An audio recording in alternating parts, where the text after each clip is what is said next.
पहले मैं एक गरीब लड़का था, लेकिन मिडिल स्कूल एंट्रेंस एग्जाम में पूरे शहर में फर्स्ट आया था। जब मीडिया मेरा इंटरव्यू ले रही थी, तभी मेरे बायोलॉजिकल पेरेंट्स, जो इलाके के मशहूर अमीर लोग थे, अचानक सामने आ गए।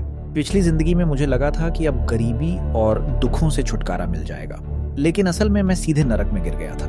मेरा अडॉप्टेड ब्रदर हर कदम पर मेरे लिए मुश्किलें खड़ी करता था। मेरी जुड़वां बहन मुझे दिल से नफरत करती थी। गलती से मुझे उन दोनों का एक बड़ा सीक्रेट पता चल गया और आखिर में सबूत मिटाने के लिए उन्होंने मुझे समुद्र में फेंक दिया। लेकिन अब मैं दोबारा जन्म ले चुका था। इस बार मैं दबने वाला नहीं हूँ। मैं अपने परिवार के सामने खड़ा होऊंगा और किसी की भी बदतमीजी सहन नहीं करूंगा। इस जिंदगी में कोई भी मुझे अच्छी जिंदगी जीने से नहीं रोक सकता। कैमरों के लगातार फ्लैश और शटर की क्लिक क्लिक के बीच में खड़ा था। तभी दो अजनबी सी दिखने वाली महिलाएं मेरे सामने आ गईं। वे मेरे बायोलॉजिकल पेरेंट्स थे, इस शहर के प्रसिद्ध रिच फैमिली, मू फैमिली के लोग।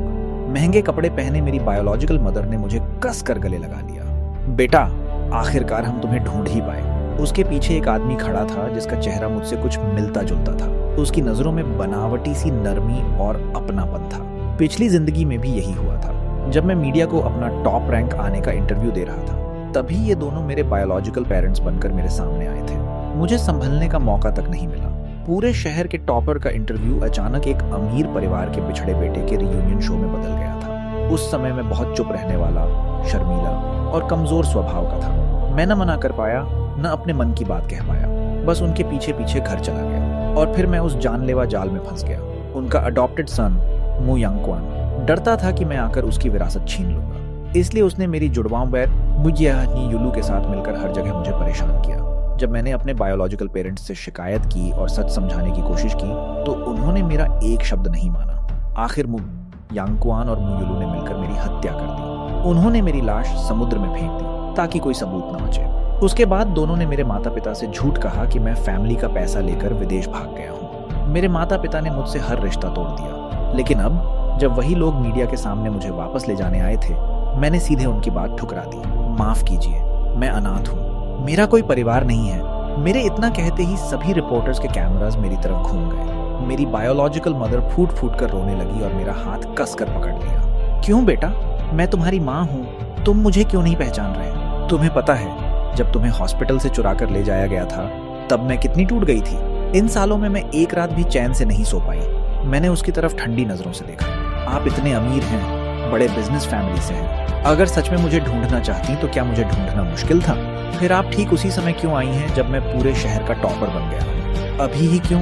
मेरे पिता ने जल्दी से कहा। हमने तुम्हें कई वर्षों तक ढूंढा है, हमें तुम्हारी खबर बस हाल में मिली है। मैंने पूछा, आप लोगों का एक अडॉप्टेड सन भी है ना? फिर मुझे ढूंढने क्यों आए हैं? क्या इसलिए कि मैं पढ़ाई में अच्छा हूँ और आपकी फैमिली इमेज बेहतर कर सकता हूँ? क्या अब मुझे अपना बेटा मानने से आपकी इज्जत बढ़ेगी? अगर आप सच में वर्षों से मुझे खोज रहे थे, तो कभी न्यूज़पेपर्स या टेलीविजन पर मेरी पहचान वाला कोई मिसिंग नोटिस क्यों नहीं आया? न्यूज़ की गंध मिलते ही रिपोर्टर्स ने मेरे माता पिता के चेहरे के सामने माइक्स कर दिए। मिस्टर मू, मिसेज मू, कृपया बताइए कि आपने इतने वर्षों तक अपने बेटे को कैसे खोजा? आखिर मैं उनके साथ उनके घर चला गया, क्योंकि दुनिया में बहुत सी चीजें झूठी हो सकती हैं, लेकिन पैसा असली होता है। किसी से भी लड़ लो, लेकिन पैसे से मत लड़ो। इस जिंदगी में पिछली बार की तरह उन्होंने मेरे लिए सब कुछ जबरदस्ती तय नहीं किया। मीडिया के सामने मैंने पहले ही अपनी कंडीशंस रख दी थी, इसलिए अब वे दोनों मेरे साथ पहले जैसे हुक्म चलाने वाले तरीके से पेश नहीं आ सकते थे। वे मुझसे बहुत संभल कर बात कर रहे थे। एमयू फैमिली की आलीशान विला में पहुंचकर मेरी बायोलॉजिकल मदर ने उत्साह से मू यांगक्वान का परिचय कराया। शाओफन, यह शाओ क्वन है, यह तुम्हारा भाई है। मुक्वेश्तो यांगक्वान ने बड़ी हाइपोक्रेसी के साथ हाथ आगे बढ़ाया। मैंने उसका हाथ नहीं मिलाया। मैंने अपनी माँ की तरफ देखा, तो यह वही बच्चा है जिसे आपने मेरी जगह लेने के लिए अडॉप्ट किया था। माँ एक पल के लिए अवाक रह गई। फिर मैंने अपने बायोलॉजिकल फादर मू जोंगवू की तरफ देखा। इंट्रोडक्शन की जरूरत नहीं है। मैं आपके साथ सिर्फ इसलिए आया हूँ क्योंकि आपने मुझे पढ़ाई के लिए बेहतर एनवायरनमेंट देने का वादा किया था। 10 साल से ज्यादा समय बाद मैं अचानक इस घर में रहकर आप लोगों को अपना परिवार नहीं मान सकता। मैं कोशिश करूंगा कि आपको स्वीकार कर सकूं, लेकिन अभी मैं इस झूठी फैमिली हार्मनी का नाटक नहीं कर सकता। इसलिए आपने इंसान अडॉप्ट किए हों या पालतू कुत्ते कितने किए हों, मुझे कोई इंटरेस्ट नहीं है। म्यू फैमिली स्थानीय रूप से बहुत प्रभावशाली थी। ऊपर से मीडिया पहले ही इस मामले पर नजर रख रही थी। वे भले मुझसे नाखुश हों, लेकिन मुझे घर से निकालने की हिम्मत नहीं कर सकते थे क्योंकि वे पब्लिक ओपिनियन की ताकत जानते थे और मैं अभी टेलीविजन पर एक गरीब लेकिन प्रतिभाशाली टॉपर की पॉजिटिव इमेज के रूप में दिख चुका था। मेरी बात सुनते ही मू यंगक्वान और मू युलू दोनों के चेहरे उतर गए। मू यंगक्वान ने मासूम और डरे हुए होने का नाटक किया। उसने पिता और माँ को ऐसे देखा जैसे वह बहुत बेबस हो। उधर म्यू युलू, जो हमेशा से बिगड़ी हुई यंग लेडी थी, फट पड़ी। चेन फैन, तुम खुद को समझते क्या हो? मेरे भाई को इंसल्ट करने की हिम्मत कैसे हुई? एग्जाम में अच्छे मार्क्स ले आए तो खुद को बहुत बड़ा समझने लगे। तुम्हारी इतनी औकात भी नहीं कि मेरे भाई से मुकाबला कर सको। भविष्य में शायद तुम्हें उसी के लिए नौकरी करनी पड़े। अपनी भाषा संभालो, वरना मैं तुम्हें पूरी तरह बर्बाद कर दूंगी। अगर इस घर में रहना है तो रहो, नहीं तो निकल जाओ। कूड़ेदान से उठा हुआ अनाथ खुद को बहुत बड़ा आदमी समझता है। मेरी नजर अपने बायोलॉजिकल पेरेंट्स पर चली गई। क्या यही हाई सोसाइटी की एजुकेशन है? क्या यही वह जुड़वां बहन है जिसके बारे में आप लोग मुझे बता रहे थे? क्या आपकी क्लास के लोग हमेशा इतनी ईमानदारी और खुलेपन से बात करते हैं? मेरे पिता के माथे की नसें गुस्से से उभर आईं। अचानक उन्होंने मुझे छुआ व युलू के गाल पर जोरदार थप्पड़ मार दिया। वह हक्की बक्की रह गई। डैड, आपने मुझे मारा? आपने एक अनजान कमीने के लिए अपनी बेटी को मारा? मैंने तुरंत जवाब दिया, तुम और मैं ट्विन्स हैं। अगर मैं कूड़े से उठा हुआ कमीना हूँ तो तुम क्या हो? क्या तुम उस कमीने के साथ फ्री गिफ्ट में मिली थी, या तुम्हारी बातों में किसी और के लिए हिडन मीनिंग है? मेरी बात सुनकर माँ भी आगे बढ़ी और उसने मुझे मू युलू को एक थप्पड़ और डांसा और डी गोम जड़मुन शार दिया। बदतमीज लड़की, उल्टी सीधी बातें बंद करो। मू यांगक्वान तुरंत मुटेज को युलू के सामने खड़ा हो गया जैसे वह उसे बचा रहा हो। डैड, मॉम, अब मत मारिए, सब मेरी गलती है। मुझे इतने वर्षों तक भाई की जगह नहीं लेनी चाहिए थी। अगर किसी को मारना है तो मुझे मार लीजिए। उसका चेहरा लाल हो रहा था और शरीर कांप रहा था जैसे वह बहुत इमोशनल हो। मैं आगे बढ़ा और उसकी तरफ इशारा करते हुए बोला, मैंने सुना है कि जब इसे अडॉप्ट किया गया था तब बहुत बड़ी सेरेमोनी रखी गई थी। मीडिया ने बताया था कि इसे जन्म से हार्ट डिजीज थी। बाद में चाहे यह ठीक हो गया हो, लेकिन इसकी हेल्थ कमजोर है। इसे ज्यादा एक्साइटेड नहीं होना चाहिए। अब यह जानबूझकर इस तरह कांप रहा है। क्या यह मुझ पर दबाव बनाने के लिए है, या यह जताने के लिए कि इस घर में एक अडॉप्टेड सन की पोजीशन भी अटल है? मेरे बायोलॉजिकल पेरेंट्स ने पहली बार मू यंगक्वान को शक भरी नजर से देखा। वह तुरंत हाथ हिलाने लगा। नहीं नहीं, मैंने ऐसा कुछ नहीं सोचा। डैड, मॉम, ब्रदर की बातों पर ध्यान मत दीजिए। मैंने मन ही मन ठंडी हंसी हंसी। देखा, यह फैमिली बिना किसी प्रिंसिपल के है और बहुत आसानी से मैनिपुलेट हो जाती है।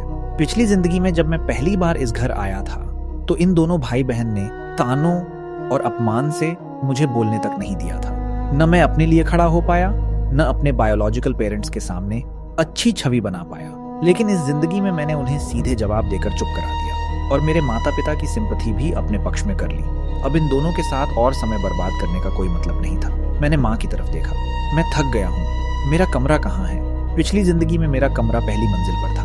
पहले वह नौकरानी का छोटा सा कमरा हुआ करता था जिसे बाद में मेरे लिए ठीक किया गया था।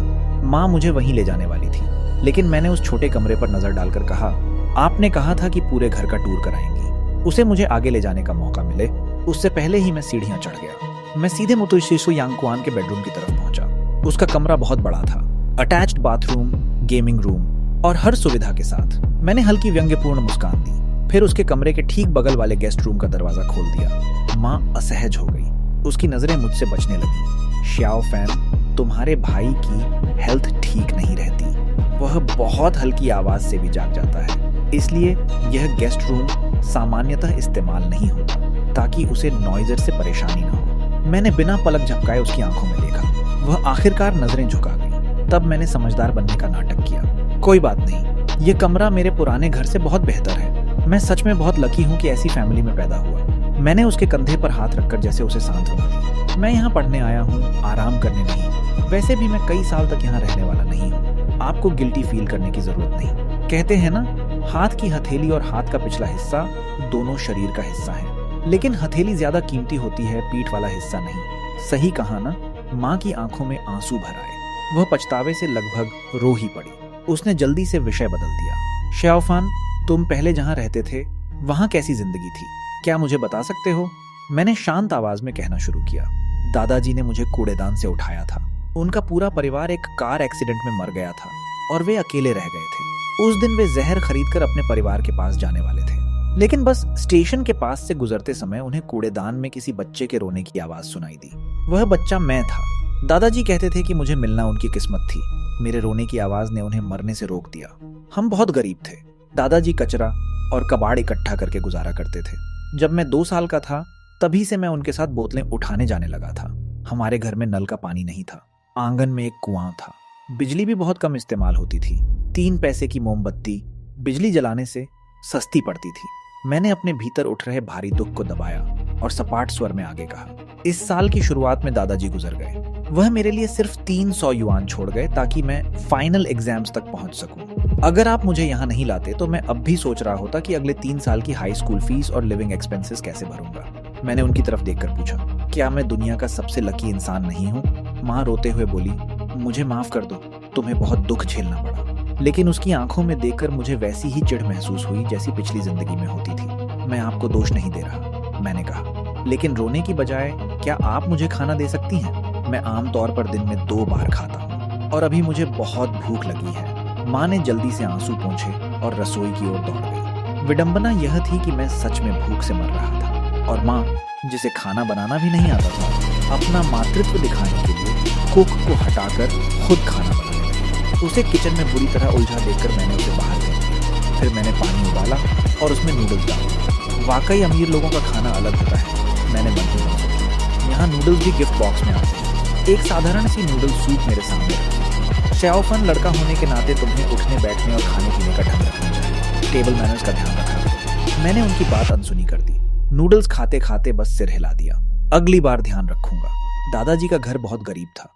हम ऐसा खाना आम दिनों में खा ही नहीं सकते थे। सिर्फ त्योहारों पर कुछ ऐसा मिलता था। मेरी बात सुनकर माँ को और गिल्ट होने लगा। वह ऐसे रोने लगी जैसे आंसू मुफ्त मिलते हो। लगभग आधा बोल उसके आंसुओं से भर गया। पूरी समर वेकेशन में मैं अपने कमरे में बंद होकर हाई स्कूल का सिलेबस पहले से पढ़ता रहा। यह मसियाई मोशी यांगकुआन और मू युलू से बिल्कुल उलट था। वे दोनों पूरे दिन बाहर घूमते, शॉपिंग करते और बेहिसाब पैसे उड़ाते रहते थे। इस वजह से मेरे बायोलॉजिकल पेरेंट्स मुझे पहले से ज्यादा पसंद करने लगे। असल में वे दोनों अभी भी बच्चे ही थे। मस्ती शुरू करते ही बाकी सब भूल जाते थे और यही मेरे लिए अच्छा था। मुझे शांति से पढ़ने का समय मिल गया। कोई मेहनत करना पसंद नहीं करता, मगर समाज सिर्फ रिजल्ट्स देखता है। मुझे अब चुपचाप तैयारी करनी थी, क्योंकि सोशल क्लास ऊपर ले जाने की यह लड़ाई भले ही कितनी भी घटिया क्यों न हो, मुझे इसे जीतना था। स्कूल खुलने से कुछ दिन पहले मेरे बायोलॉजिकल पेरेंट्स मुझसे बात करने आए। मुझे पता था वे बिना वजह नहीं आए हैं। जब कोई अचानक बहुत प्यार से पेश आए तो समझ लो बात खराब है। जैसा मैंने सोचा था, उन्होंने मुझसे कहा कि मैं एलीट पब्लिक हाई स्कूल का एडमिशन छोड़। वे चाहते थे कि मैं मुकी गुरियन यांगकुआन और मू युलू के साथ एक सामान्य स्कूल में पढ़ूं। पिछली जिंदगी में भी उन्होंने यही सोचा था। उनका मानना था कि अगर मैं गंभीरता से पढ़ूंगा तो शायद वे दोनों भी मुझसे प्रभावित होकर पढ़ाई करने लगेंगे। सच ये था कि दोनों निकम्मों को एलीट स्कूल में भेजने के लिए भारी डोनेशन देना पड़ता, लेकिन मुझे नॉर्मल स्कूल भेजना मुफ्त था। व्यापारी आखिर व्यापारी ही होते हैं, आखिरी पैसे तक का हिसाब रखते हैं। पूरे परिवार के सामने मैंने साफ मना कर दिया, नहीं, ये मुमकिन नहीं है। मेरा इतना सीधा जवाब सुनकर वे दोनों असहज हो गए। माँ ने सबसे पहले कहा, श्याओफान, माँ को तुम पर भरोसा है। नॉर्मल स्कूल में भी तुम अच्छे मार्क्स ला सकते हो। मैंने उस स्कूल की जानकारी ली है। उसका यूनिवर्सिटी एडमिशन रेट भी ठीक है। क्या तुम दोबारा सोचोगे? उसके पास यह कहने की हिम्मत थी। पिछली जिंदगी में क्योंकि मैं शुरू से ही उन्हें पसंद नहीं आया था, तब उन्होंने इतने नरम शब्दों में बात नहीं की थी। उन्होंने बस मुझे आदेश दे दिया था कि मुझे उसी नॉर्मल स्कूल में जाना है। लेकिन वह स्कूल सिर्फ टीचर्स में कमजोर नहीं था। वहाँ का माहौल, पढ़ाई का दबाव और लर्निंग एनवायरनमेंट एलीट स्कूल से बिल्कुल अलग था। वह होनहार बच्चों का भविष्य बर्बाद करने वाली जगह थी। इसलिए मैंने दृढ़ता से कहा, मैं पहले भी कह चुका हूँ, आपने मुझे अच्छे माहौल में पढ़ाने का वादा किया था, इसलिए मैं आपके साथ आया हूँ। अब आप किस हक से मुझे एलीट स्कूल में पढ़ने से रोक रहे हैं? मेरे पिता थोड़ा चिढ़ गए। हम बस तुम्हारी राय पूछ रहे हैं, इतना डिफेंसिव होने की जरूरत नहीं। मेरी राय है, नहीं। पूरा शहर जिस बच्चे को फर्स्ट रैंक मान रहा है, उसे आप नॉर्मल स्कूल भेजना चाहते हैं। मैं समझ नहीं पा रहा कि आप सोच क्या रहे हैं। मेरी नजर यांगकुआन और युलू पर गई। वे दोनों बिल्कुल बेफिक्र बैठे थे। इन दोनों की हालत देखिए। पूरी समर वेकेशन में इन्होंने एक किताब तक नहीं खोली। आपको क्या लगता है मैं इन्हें कौन सी मेहनत और डिसिप्लिन सिखा दूंगा? अगर मैं नॉर्मल स्कूल गया तो क्या मैं इन्हें सुधारूंगा या ये मुझे नीचे खींचेंगे? क्या अच्छे ट्यूटर्स इतने महंगे हैं कि आप एक्स्ट्रा क्लासेस नहीं लगवा सकते? या आप बस नहीं चाहते कि मैं अच्छी यूनिवर्सिटी में जाऊं? क्या आपको यह सहन नहीं होता कि घर लौट कर आया आपका बेटा आपको इज्जत दिलाए? मेरी बात सुनते ही मुडुओ और युलू भड़क गए। चैन फैन, तुम कहना क्या चाहते हो? क्या तुम मुझे और भाई को मॉम डैड की बेइज्जती बता रहे हो और सिर्फ तुम ही उनकी इज्जत हो? ये दिखावा बंद करो। हमारे पास बहुत पैसा है, मैं उसे जैसे चाहूँ खर्च करूँगी। मैं पढ़ाई में पास न भी हूँ, मॉम डैड मुझे और भाई को जिंदगी भर पाल सकते हैं। तुम बीच में मत बोलो। उसने मुझे तिरछी नजर से देखा और नाक से फुफकार निकाली। तुम जैसे गांव के गनवार जिसके घर में नल का पानी तक नहीं था। तुम्हारे लिए तो अच्छा ही हुआ कि वह बूढ़ा मर गया। तुम दोनों को सड़क पर भीख मांगनी चाहिए थी, किसी पुल के नीचे मर जाना चाहिए था। उस पल मुझे लगा कि मेरे सिर के अंदर कुछ टूट गया है।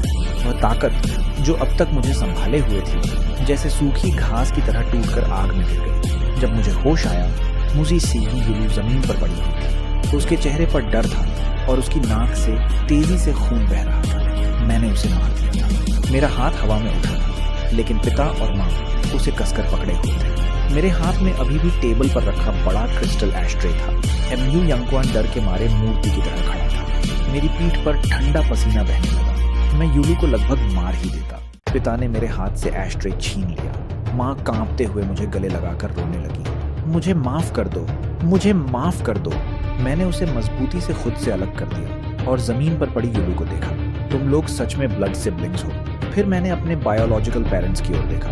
आप मुझे वापस क्यों लाए थे? इस घर में मैं सिर्फ एक बाहरी इंसान हूँ। मेरी नजर मू यांगक्वान पर गई। जर्मन शेपर्ड, तुम्हें मुझसे डरने की जरूरत नहीं है। जैसे ही मैं यूनिवर्सिटी में जाऊंगा, मैं यहाँ से चला जाऊंगा। मैं इनहेरिटेंस के लिए नहीं लड़ूंगा। सब कुछ तुम लोगों का है, मुझे कोई इंटरेस्ट नहीं है। तुम सही हो, मैं मुझे फैमिली का हिस्सा बनने लायक नहीं हूँ। मेरा नाम चैन फैन है। इतना कहकर मैं कमरे में चला गया। मेरी पीठ शायद ऐसी दिख रही थी जैसे किसी ने मेरी आत्मा बाहर खींच ली हो। बाहर से पिता की गुस्से भरी आवाज आई। तुम पागल हो क्या?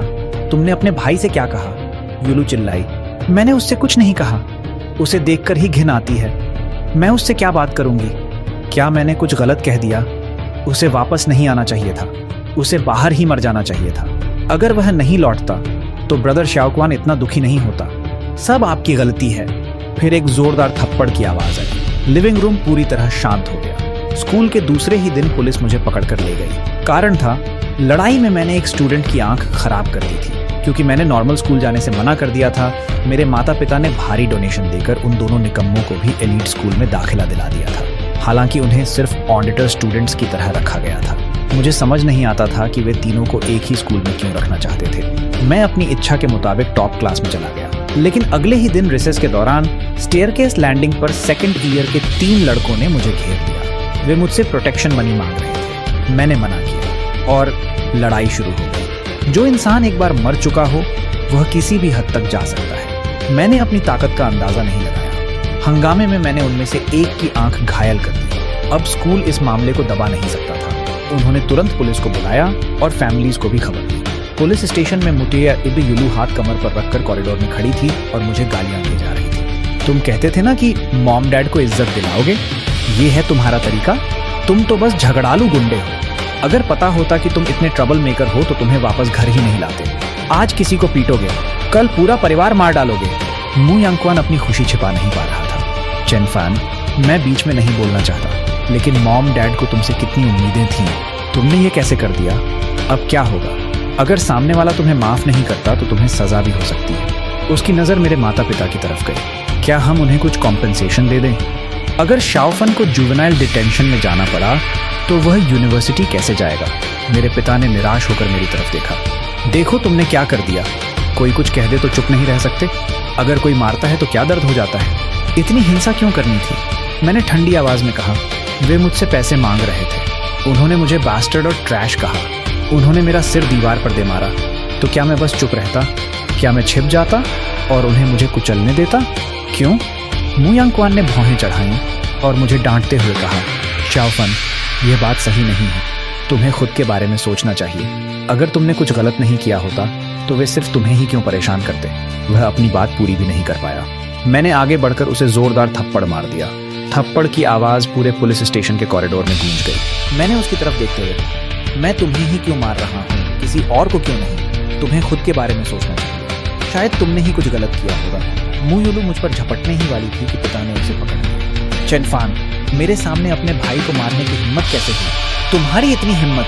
मू यांगक्वान माँ के पीछे जा चुका। एक हाथ उसके गाल पर था और दूसरा माँ की बांह पकड़े। उसकी बेबस शक्ल देखकर माँ की आंखों में मेरे लिए नाराजगी भर गई। वह तुम्हारा भाई है, तुम उसके साथ ऐसा कैसे कर सकते हो? अभी उसी वक्त उससे माफी मांगो। मैंने उसकी आंखों में देखा। मुझे किस बात की माफी मांगनी है? उसने खुद कहा था कि कारण दूसरों में नहीं, अपने अंदर ढूंढना चाहिए। मेरे पिता गुस्से से भर गए। उन्होंने पास खड़े पुलिस ऑफिसर की तरफ इशारा किया। ऑफिसर, इस मामले को रूल्स के हिसाब से हैंडल कीजिए।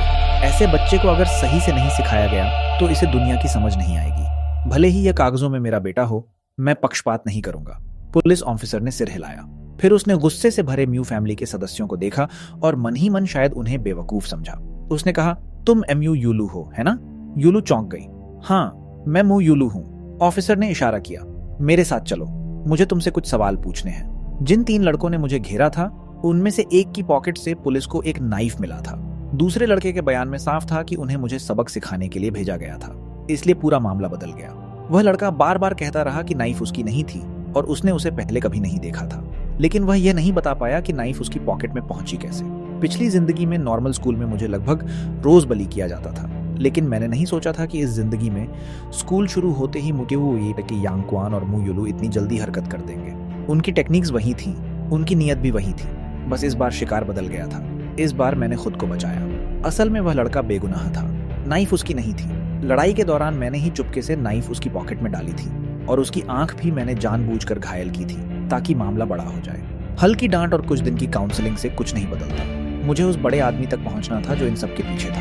वे स्कूल स्टूडेंट्स इतनी बड़ी सिचुएशन के लिए तैयार नहीं थे। पुलिस ने बस कुछ सवाल पूछे और उनका कमजोर मानसिक बचाव पूरी तरह टूट गया। वे रोते रोते सब कुछ कबूल कर बैठे और उस कबूलनामे में मुकीशीबू यूलू का नाम भी था। उसी ने उन्हें पैसे देकर मेरे पीछे लगाया था। मेरे बायोलॉजिकल पेरेंट्स स्तब्ध रह गए। उन्हें लगता था कि परेशानी पैदा करने वाला मैं हूँ, लेकिन सच ने पूरा मामला उलट दिया। उनकी प्यारी बेटी और वह जर्मन शेफर्ड ही असली सिरदर्द थे। माँ बार बार सिर हिलाने लगी। इम्पॉसिबल, यूलू इतनी अच्छी, समझदार और आज्ञाकारी है, वह ऐसा नहीं कर सकती। आप लोगों से जरूर कोई गलती हुई है। मेरी शक भरी नजर मुशेमो यांगक्वान पर गई। अगर यूलू ने नहीं किया तो शायद तुमने किया है। मुतेश की बुता यूलू ने नहीं सोचा था कि वह दोष अपने ऊपर से हटाकर यांगक्वान की तरफ डाल दे। वह डर से कांप गई। उसने शरीर का कांपना रोकने की कोशिश की और कहा, बकवास मत करो, मैं भी ऐसा नहीं कर सकती। उसे डरना ही था। आखिर वह सिर्फ अडॉप्टेड डॉटर थी। उसके पास मू यूलू जैसी बायोलॉजिकल डॉटर वाली छूट नहीं थी। एक ही गलती के लिए यूलू को माफ किया जा सकता था, लेकिन उसे नहीं। मू यांगक्वान ने दांत भींचते हुए मुझे घूरा। तुमने ही उन लड़कों को रिश्वत दी होगी। तुमने पैसे देकर उनसे यह सब कहलवाया है। हाँ, जरूर तुमने ही किया है। मैं हंस पड़ा। मैंने उन्हें रिश्वत दी ताकि वे मेरा सिर दीवार पर मारें, ताकि वे मुझे पीटें और फिर खुद मेरी आंख भी फोड़ दें। जर्मन शेफर्ड, कुछ भी बोलने से पहले दिमाग तो लगा लो। मैंने अपनी पॉकेट की अंदरूनी सिलाई बाहर खींच कर दिखाई। ध्यान से देखो, मेरे पास एक पैसा नहीं है। मैं उन्हें किस चीज से रिश्वत देता? कैंटीन में खाना खाने के लिए भी मुझे अपने बेंच पार्टनर से पैसे उधार लेने पड़ते। अगर मेरे पास पैसा होता तो मैं दूसरा मीट डिश लेकर खुद अच्छा खाना नहीं खाता।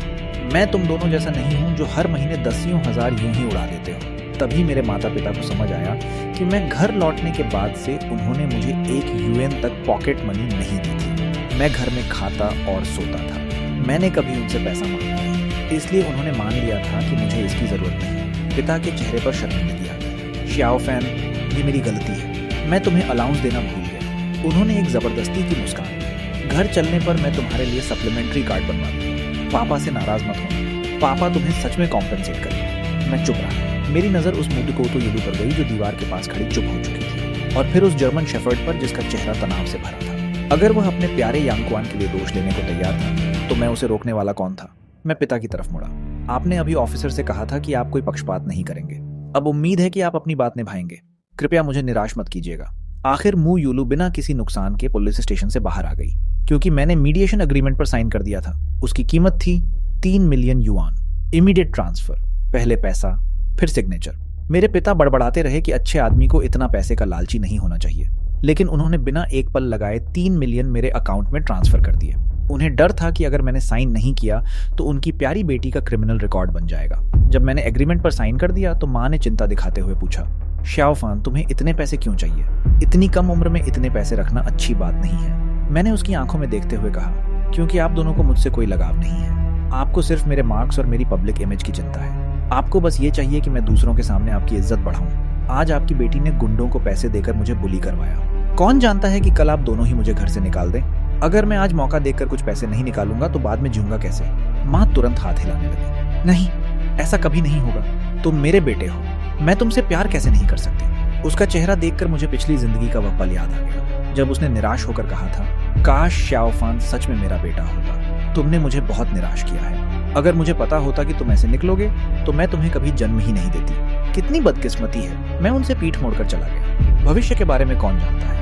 मैंने स्कूल से कुछ दिन की छुट्टी ली और गांव में दादाजी के पुराने घर चला गया। माँ पिता परेशान थे, इसलिए वे जिद करके मुझे कार से वहां छोड़ने आए। तब उन्होंने वह टूटा फूटा घर देखा, गिरी हुई बाउंड्री वॉल, मिट्टी का कठोर कांग बेड, जंग लगा कुआं, एक ही बल्ब तक जाती हुई अकेली बिजली की तार। उन्हें कल्पना भी नहीं थी कि मेरी पिछली जिंदगी इतनी कठोर थी। वे उस उजड़े हुए आंगन में खड़े रह गए। उन्हें समझ नहीं आया कि क्या कहें। मैं अकेले ही आंगन की घास साफ करने लगा। फिर मैंने कुछ मजबूत आदमियों को पैसे दिए और दादाजी की कब्र खुलवाई। मैंने एक नई अर्न खरीदी थी, उसमें मैंने दादाजी के अवशेष रखे। मेरी दोनों जिंदगियों की यादें जैसे एक साथ मिल गई। श्याओफान, जब तुम बड़े होकर यूनिवर्सिटी जाओगे और बहुत पैसा कमाओगे तो दादाजी बहुत खुश होंगे। हल्की बारिश हो रही थी जो जमीन छूते ही गायब हो जाती थी। मैं घुटनों पर बैठा था और दादाजी की अर्न को सीने से लगाए हुए था। पुनर्जन्म के बाद पहली बार मैं बेकाबू होकर गया। मैंने सिटी सेमेटरी में सबसे अच्छा बेरियल नीचे खरीदा, फिर अपने हाथों से दादाजी की अर्न वहां रखी। उनकी ग्रेवस्टोन के सामने मैंने कुछ मीट डिशेस रखी। बीच में तेल से चमकती हुई रोस्ट चिकन लेग रखी थी। जब मैं सिर्फ 7 साल का था तब कई दिनों तक बोतलें बेचकर जमा किए पैसों से मैंने दादाजी के लिए एक चिकन लेग खरीदी थी उनके बर्थडे पर। मुझे कभी नहीं पता चला कि उनका असली बर्थडे कब था। वह हमेशा कहते थे कि बूढ़े लोग बर्थडे नहीं मनाते। वह चिकन लेग ही शायद एकमात्र बर्थडे गिफ्ट था जो मैं उन्हें दे पाया था।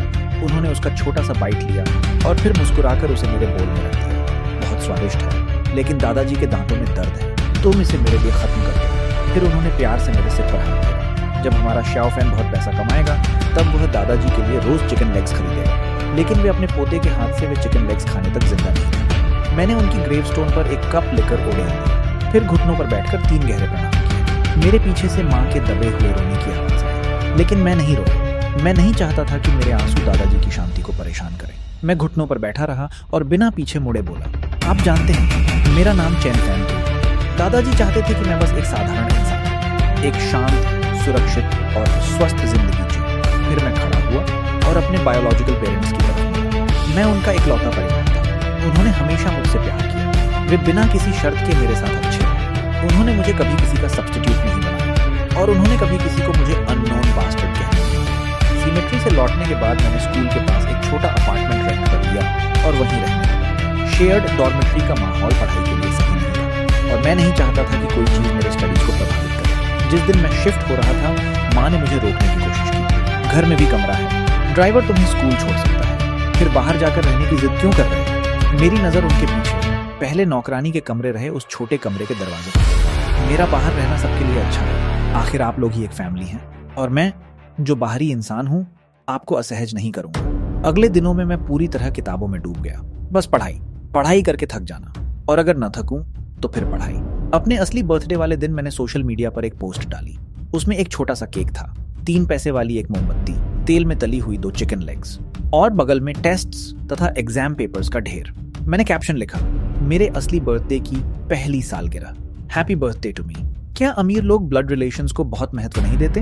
असल बायोलॉजिकल सन घर से बाहर अकेला रह रहा है और अडॉप्टेड सन के लिए बड़ा बर्थडे सेलिब्रेशन हो रहा है। कैसे अजीब पेरेंट्स हैं। सुना है मूव फैमिली की यंग लेडी ने अपने सगे भाई को बुली करवाने के लिए गुंडों को पैसे दिए थे और यह सब अपने अडॉप्टेड ब्रदर का बदला लेने के लिए किया था। ये उनका फैमिली मैटर है, हमें बीच में नहीं पड़ना चाहिए। कौन जाने, शायद बायोलॉजिकल सन ने ही कोई शर्मनाक काम किया हो और उसे घर से निकाल दिया गया हो। ऊपर वाला सच में घटिया ट्रोल है, बिना सच जाने बकवास मत करो। मेरे बर्थडे वाले सोशल मीडिया पोस्ट की चर्चा पूरी सुबह इंटरनेट पर चलती रही। जब मेरे बायोलॉजिकल पेरेंट्स को याद आया कि उनका एक सगा बेटा भी है, तब मेरे पिता ने घबराकर इंटरनेट पर एक स्टेटमेंट जारी किया। क्रेडिबिलिटी बढ़ाने के लिए उन्होंने कंपनी के ऑफिशियल अकाउंट का इस्तेमाल किया। असल में मामला इतना बड़ा नहीं था, लेकिन उनके उस बेवकूफाना स्टेटमेंट के बाद नेटिजन्स ने बात मानने से इनकार कर दिया। इंटरनेट पर आलोचना की बाढ़ आ गई। लोगों ने म्यू फैमिली की कंपनी का बॉयकॉट करना शुरू कर दिया। पब्लिक ओपिनियन पूरी तरह उनके खिलाफ जाने लगी। आखिर मेरे बायोलॉजिकल पेरेंट्स मेरे अपार्टमेंट के दरवाजे पर आ पहुंचे। श्याओफैन, तुम ठीक ठाक रह रहे थे, फिर वह पोस्ट डालने की क्या जरूरत थी? देखो, तुम्हारी वजह से तुम्हारा भाई अब बाहर निकलने की हिम्मत भी नहीं कर रहा। मैं दरवाजे पर टिक कर खड़ा रहा और उन्हें तिरछी नजर से देखा। क्यों? क्या आप लोग मेरा बर्थडे भूल गए थे? और उस नकली बेटे के लिए ग्रैंड सेलिब्रेशन कर रहे थे। अब उल्टा गलती मेरी है। मेरे पिता मेरी आंखों में नहीं देख पाए, उन्होंने नजरें हटा ली। खैर, तुमने सही से नहीं सोचा। अपनी सोशल मीडिया स्टोरी डिलीट कर दो। परसों पूरा परिवार रेस्टोरेंट में साथ खाना खाएगा, वहां एक फैमिली फोटो खिंचवाना और उसे ऑनलाइन पोस्ट करना। कहना कि उस दिन फैमिली के साथ तुम्हारा छोटा सा कॉन्फ्लिक्ट हो गया था, इसलिए तुम सेलिब्रेशन में नहीं आए। फिर पब्लिकली अपोलोजाइज कर देना। मैं माफी क्यों मांगू? माफी तो आपको दोनों को मांगनी चाहिए। अब जब सब कुछ साफ हो ही चुका था तो मैंने दिखावा बंद करने का फैसला कर लिया। क्या आप लोग मुझे अपना बेटा मानते भी हैं? क्या मेरा बर्थडे मुझे युलू के उसी दिन नहीं आता? आपने कभी मेरी परवाह नहीं की। फिर मुझे आपकी गलतियों की कीमत क्यों चुकानी चाहिए? सिर्फ इसलिए कि मैं आपके साथ बड़ा नहीं हुआ। मैं गुस्से से कांप रहा था, अपनी भावनाएं रोक नहीं पा रहा था। क्या आप जानते हैं कि मैंने अपने बर्थडे पर क्या विश मांगी थी? दोनों ने उम्मीद भरी नजरों से मेरी तरफ देखा। मैंने कहा, मैंने चाहा कि मेरी आगे की जिंदगी शांत और समृद्ध हो, कि मैं मुसीबतों से दूर रहूं, लेकिन अब उसका आप लोगों से कोई संबंध नहीं है। मैंने दोनों को ठंडी नजर से देखा। हाई स्कूल के अंतिम सेमेस्टर में मुचिजाओ और यांगकुआन को डायरेक्ट एडमिशन का ऑफर मिला। विंटर वेकेशन के दौरान उसने एक लिटरेरी मैगजीन में वीडियो गेम्स पर एक आर्टिकल पब्लिश करवाया था। आर्टिकल का नाम था video games, masterpieces and trash. इसी आर्टिकल की वजह से एक मशहूर यूनिवर्सिटी ने उसे डायरेक्ट एडमिशन का ऑफर दे दिया। वह लड़का कभी ऐसे राइटिंग में 0 से ऊपर मार्क्स नहीं लाता था। लिटरेचर में उसकी हालत दयनीय थी, लेकिन मेरे माता पिता को उससे कोई फर्क नहीं पड़ा। वे उसे फिर से अपनी आंखों का तारा मानने लगे। पूरी छुट्टियों में उन्होंने मेरी तरफ देखा तक नहीं। मैंने आखिर उसे रास्ते में रोक लिया। पूछने पर उसने अनजान बनने का नाटक किया। तुम क्या बकवास कर रहे हो? मुझे एक शब्द समझ नहीं आया।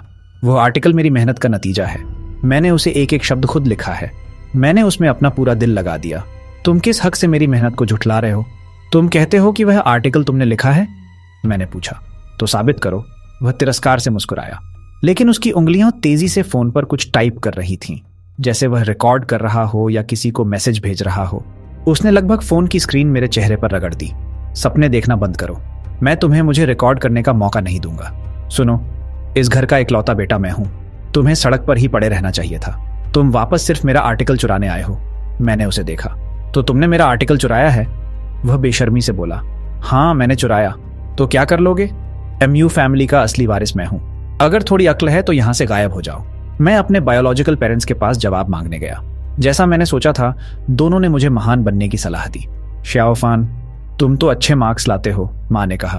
तुम्हारा किसी अच्छी यूनिवर्सिटी में जाना तय है, लेकिन तुम्हारा भाई पढ़ाई में अच्छा नहीं है। उसके लिए डायरेक्ट एडमिशन का मौका मिलना आसान नहीं था।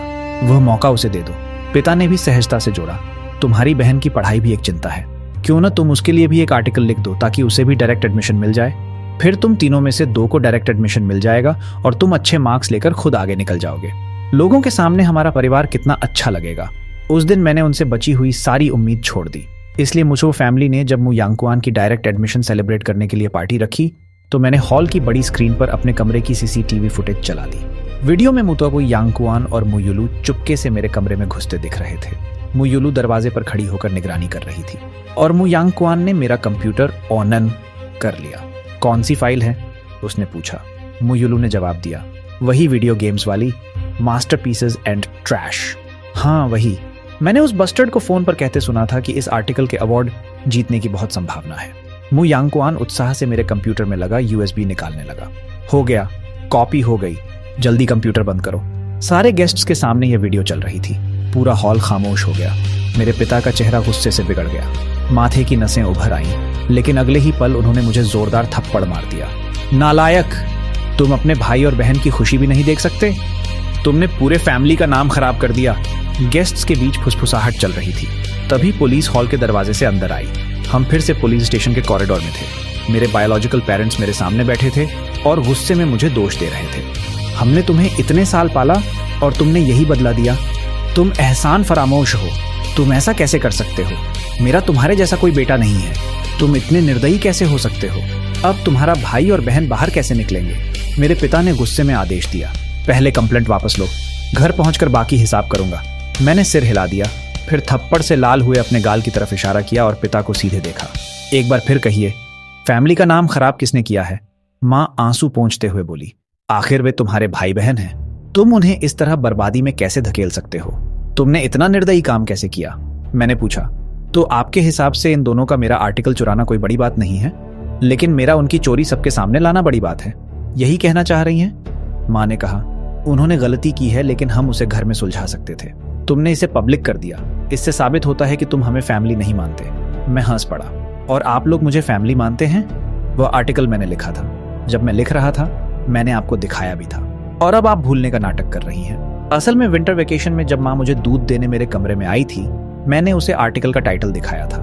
मैंने कहा था कि मेरा आर्टिकल लिटरेरी मैगजीन में पब्लिश होगा, और मैंने उससे कहा था कि वह इसे सीक्रेट रखे। वह उसके लिए एक टेस्ट था। अगर वह सच में मुझसे प्यार करती, अगर उसे सच में अपने इस बेटे की परवाह होती, तो वह मेरा सीक्रेट रखती। फिर हम साथ मिलकर मेरी सफलता की खुशी बांटते। लेकिन शुरुआत से ही मैं उसकी पहली चॉइस कभी नहीं था, चाहे स्वार्थ था, चाहे लालच, या उसकी अपनी सोशल इमेज। अंत में उसने उस जर्मन शेपर्ड को चुना, उस असली नकली बेटे को, मुझे नहीं। फैमिली अफेक्शन की इस लड़ाई में कोई विजेता नहीं था। बस दो पक्ष थे जो एक दूसरे को चोट पहुंचाकर साथ डूब गए। मैंने कॉम्प्रोमाइज नहीं किया। मैंने म्यू यंगक्वान और मू यूलू दोनों के खिलाफ ऑफिशियल कंप्लेंट दर्ज कराई। वह अजीब और बदनाम भाई बहन की जोड़ी आखिर चोरी और कॉपीराइट इंफ्रिंजमेंट के मामले में दोषी पाई गई। मू यंगक्वान को 3 साल की सजा हुई। ट्रायल वाले दिन कोर्ट रूम में उनके पूरे परिवार ने रो रो कर विदाई का नाटक किया, लेकिन लोगों की नजरों में सिंपैथी बहुत कम थी। ज्यादातर निगाहें तिरस्कार से भरी थीं। कुछ लोग तो उनका मजाक भी उड़ा रहे थे। मैंने उन चारों को रोते देखा और चुपचाप उठकर चला गया। मुझे वह डायरेक्ट एडमिशन वापस मिल गई जो असल में मेरी थी। यूनिवर्सिटी शुरू होने का समय आया तो मैंने अपना सामान बांधा। बस स्टेशन पर मुझे विदा करने के लिए मेरे बायोलॉजिकल पेरेंट्स आए थे। कुछ ही महीनों में वे बहुत थके हुए और बूढ़े लगने लगे थे। उनके बाल सफेद हो चुके थे, जैसे वे 10 साल एक साथ बूढ़े हो गए हों। इस स्कैंडल में उनके सबसे प्यारे बच्चे जेल चले गए थे, और उनका सगा बेटा भी उनके सामने खड़ा होकर उनसे लड़ चुका था। मेरे पिता कंपनी पर ध्यान नहीं दे पाए। पार्टनर्स ने एक एक करके कोलैबोरेशंस कैंसिल कर दिए। मू फैमिली की कंपनी कोलैप्स होने के कगार पर पहुंच चुकी थी। बैंक्रप्सी और रीस्ट्रक्चरिंग की नौबत आ गई थी। मेरे साधारण से सामान को देखकर मां रो पड़ी। चाओफन, माँ पापा ने तुम्हें बहुत दुख दिया, हमें माफ कर दो प्लीज। तुम्हारे भाई बहन को भी अपनी गलती का पछतावा है, आखिर खून का रिश्ता है। क्या तुम फैमिली के लिए उन्हें माफ नहीं कर सकते? मैंने उनके सिर पर आए सफेद बाल देखे। फिर मैं आगे बढ़ा और माँ को हल्के से गले लगा लिया। वह भावुक हो गई। आंखों में आंसू लिए उसने मुझे कसकर पकड़ लिया, लेकिन तभी उसके कान में मेरी ठंडी आवाज गई, भाड़ में जाए फैमिली, तुम लोग म्यू हो, मैं चेन हूँ, मेरा तुम लोगों से कोई संबंध नहीं है। इतना कहकर मैंने उसकी पीठ थपथपाई जो अब पूरी तरह जड़ हो चुकी थी। मैंने अपना बैग उठाया और बिना पीछे मुड़े टिकट चेक की तरफ चला गया। आज से चैन फैन एक नई जिंदगी शुरू करेगा, सिर्फ अपनी जिंदगी।